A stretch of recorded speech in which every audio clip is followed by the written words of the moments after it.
Right, Sunday 2 p.m, Enzo Maresca's Chelsea are back in England. We're back at Stamford Bridge and we are looking to move back into the top four should other results go our way. But never mind Villa or Brighton and the hope that these boys drop points, because every single focus of ours right now should be on Newcastle. So in this video we are going to speak about Newcastle. I am going to preview the game. I'm going to give you guys my starting lineup, and I'm even going to top it off as always with a score prediction, which I'm pretty sure I haven't even got one single one right this season, so maybe Lady Luck is going to be on my side this time. Let's get into the video. But people, before we do that, welcome back to the Joey Knight podcast. If you are new around here, if you like the content and you want to see more from myself, please subscribe to the channel if you are not already. Please smash your like on this video right now. Let's get into it. Just a quick one for you lot though. You might realise in this video that my speech sounds a little bit weird right now.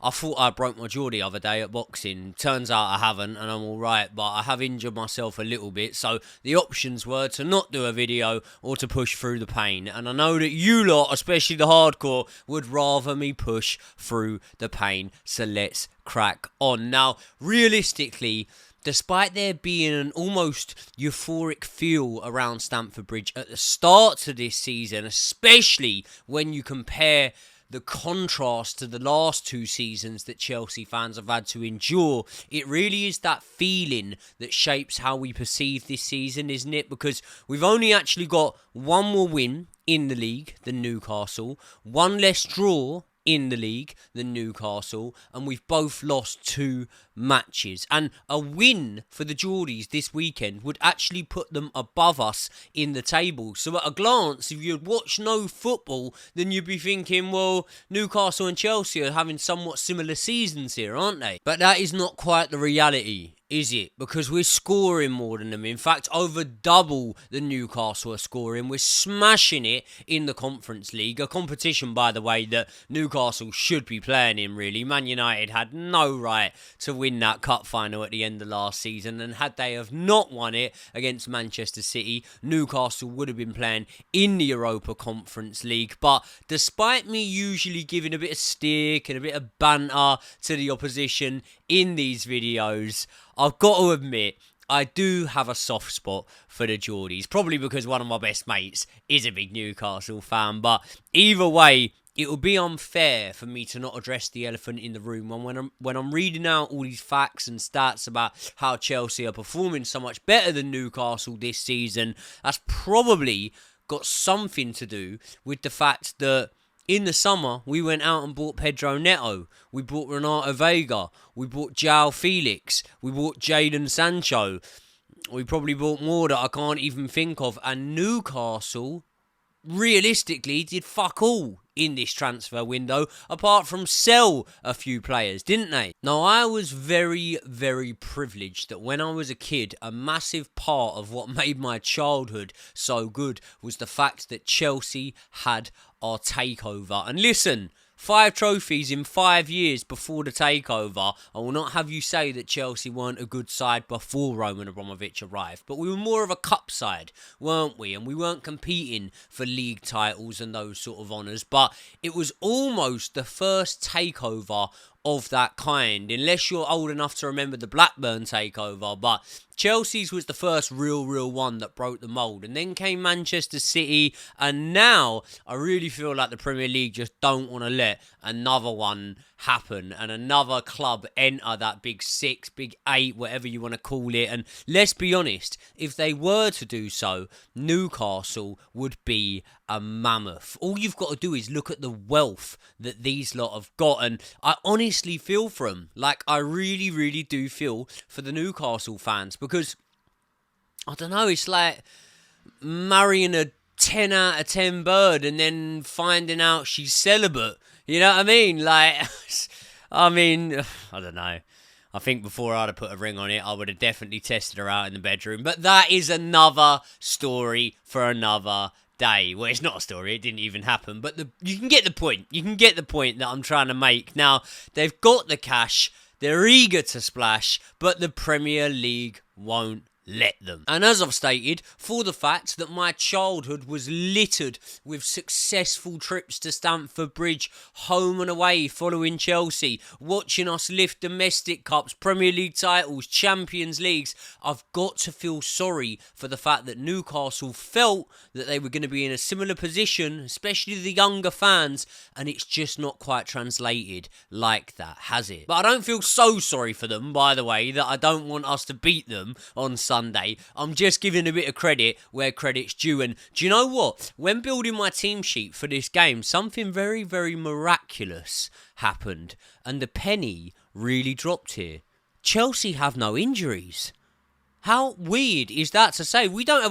Well, we've got Ben Chilwell. He's injured, but when isn't he? And he wasn't getting nowhere near the starting lineup anyway. But Newcastle definitely are suffering from multiple injuries. They're without Jamal Lascelles. They're without Sven Botman. They're without Callum Wilson, who, let's be honest, right? When you look at Alexander Isak, who I think's absolutely brilliant, but only has one goal, I think, so far in 7 appearances this season, Callum Wilson would be a very, very handy player to bring off the bench, because injury record or not, that is a man who knows how to find the back of the net. He's a man that is very, very clinical. So I know that the Geordies would be hoping to see him available if given the opportunity. But the biggest miss for them will be Kieran Trippier. Now, you might look at that and you might say, well, hold on, they've got Livramento. And I think Livramento is a great player. But the reason I would be more worried to see Trips on the pitch rather than Livramento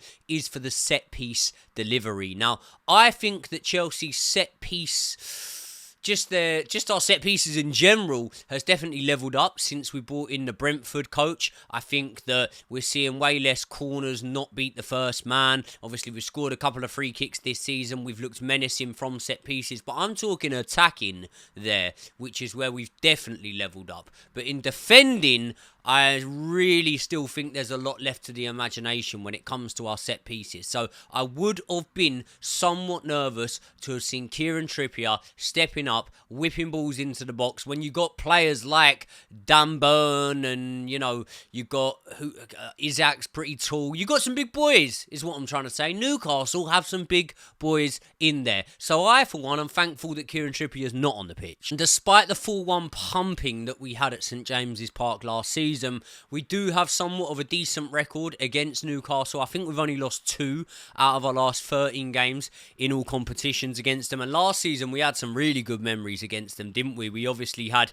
the 1-1 draw in the Cup and we ended up going through on penalties. That was the match that, for me, Georgi Petrovic really announced himself as the first choice Chelsea goalkeeper. We beat them 3-2 at Stamford Bridge. That was another one. So realistically, I think especially with this hard run of fixtures that we've got, and obviously coming off the back of that Liverpool game, we really do need to be winning this one if we are to be pushing on for not only European football, but for Champions League football. And Champions League football is what we want to get, because finishing in Europa League spots, it don't really matter for me, because let's be honest, and you're going to think I'm being cocky here, but we're going to win the Conference League, aren't we? And I think that gets you into the Europa League. So fuck the Europa League. Let's go straight back into the Champions League. And if we're going to do it, we need to come through this hard run of fixtures. And Newcastle is definitely, despite how the Premier League campaign has started for them, it's definitely a fixture that I find is going to be really, really hard. I'll tell you what else is really, really hard. My jaw is absolutely killing as I'm making this video. Someone get the violins out. No, it was my choice. Chose to get punched in the face for a living. Should have studied harder at school. So, without any further ado, here is my team sheet. And you know what? It's the pretty usual look for a team sheet at the moment. I feel with Chelsea, especially in the league, there's not many wholesale changes that we need to be making. And I do feel like the bench is probably one of our biggest strengths. So, no matter how you see the team sheet start, you know that we are going to have impact subs coming off the bench, even sometimes at halftime, around the hour mark, and those are going to be subs that can change games. But let's speak about a few of the keynotes in this team. Now, Robert Sanchez is going to need to impress in this game, because I'm not saying he's close to losing his starting berth in that team, but he didn't play well against Liverpool, really, did he? He gave away the ball a couple of times. I thought he could have done better for Liverpool's second goal. So, especially with Jorgensen looking decent in those cup competitions, Robert Sanchez needs to make sure he is having a good game. One thing that Enzo Maresca has showed me so far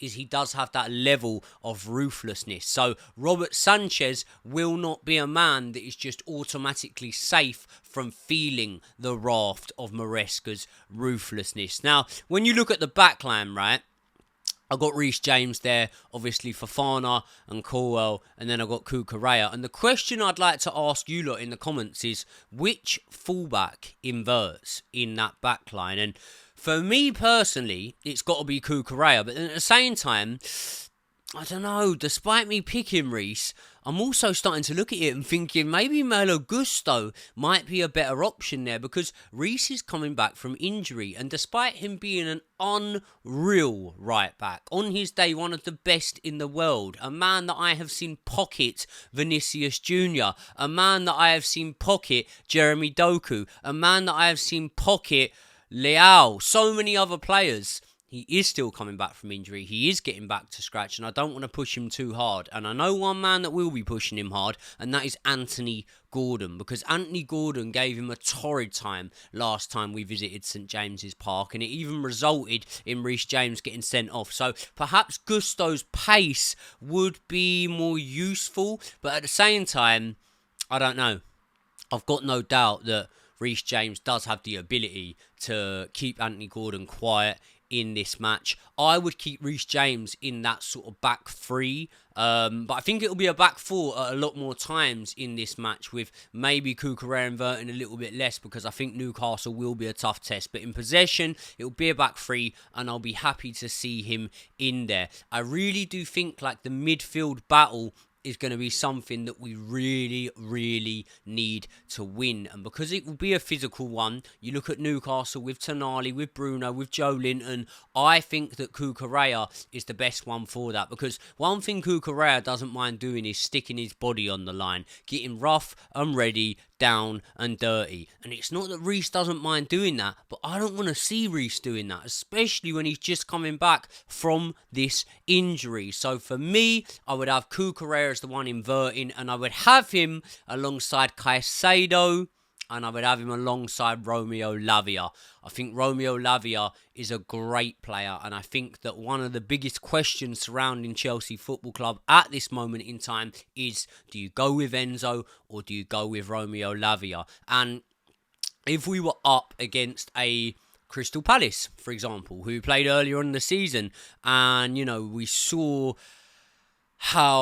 who is it that should have been sent off? Will Hughes, and obviously their midfield is a little bit more softer, and I feel like in a game like that, Enzo Fernandez can shine and can look a little bit better. But if it becomes a tough, rugged battle, I would say that Romeo Lavia and Caicedo are the men that you're going to need. And Caicedo's just been class so far, hasn't he? I love Caicedo. It's so good that no one even speaks about the price tag around Caicedo anymore. Like, even Romeo Lavia was bought in for big money. He's hardly played 10 games of football for us. No one even speaks about the price tag around him, because everyone knows that he's absolutely class. And again, I thought Enzo Fernandez played well the other night. I thought he played really well. But when you're looking at them three boys that were bought in that summer, well, Enzo being the summer before, you know, you got to say that Caicedo is performing the best out of them.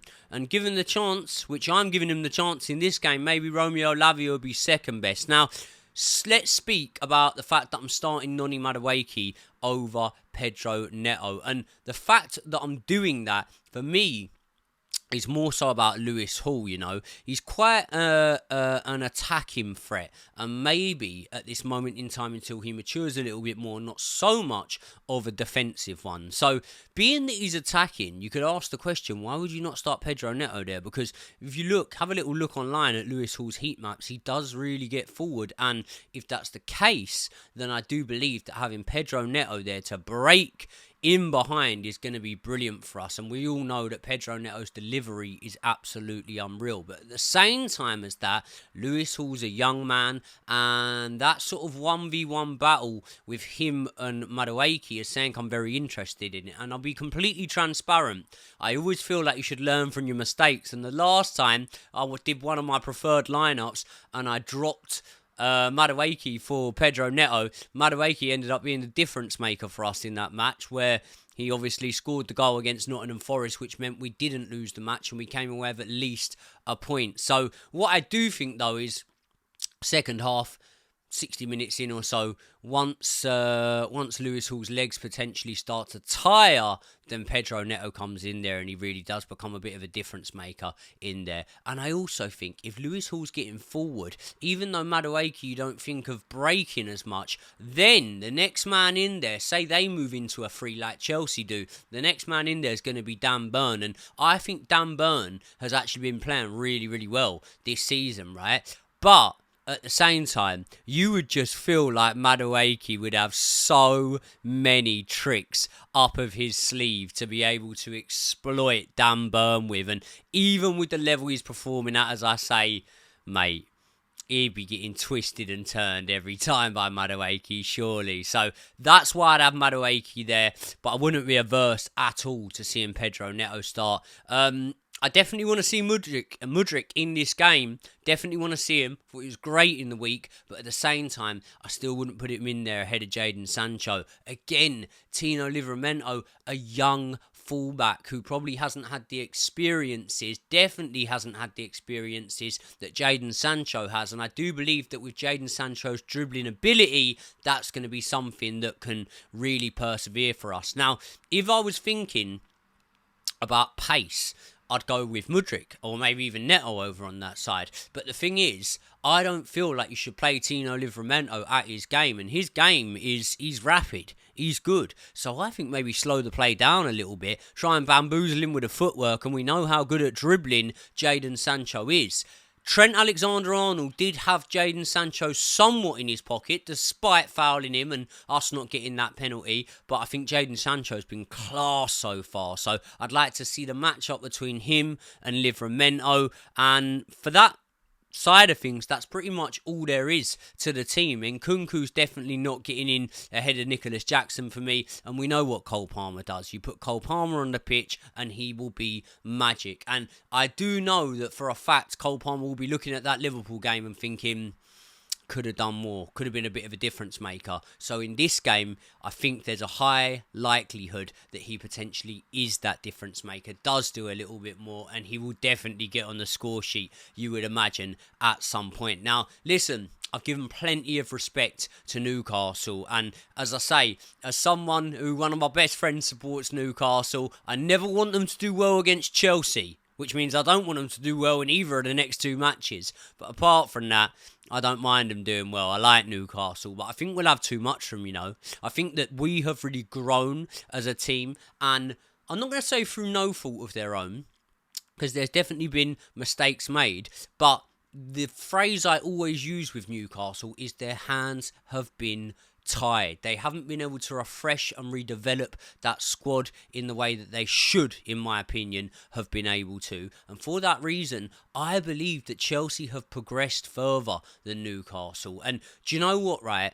If we are going to go on to do what I believe that, one, we're capable of doing, and two, do you know what we should be doing now this season, then this needs to be a match we win. And I understand that both teams coming off a loss, both teams will have the bit between their teeth, and Newcastle are a team that I believe turn up in the big occasions. Look at when they were on a bad run of form and then they played Man City. They played well in that game. They took a point off City, and that is better than 90% of teams out there are able to do. Right, people, I just want to quickly take this opportunity to tell you about new partners of the channel, squawka. When you're in the YouTube industry like I am, there is a certain type of service that you could very much do with having on your side, and that is the service that stops you making blunders. And when I'm preparing for some of my videos, I use the website Squawka to use the player comparison matrix, and that helps me get a better understanding of comparing the players that I'm talking about. For example, a lot of you guys know that for every Chelsea game, I put out my preferred starting lineup, and I do look into the underlying numbers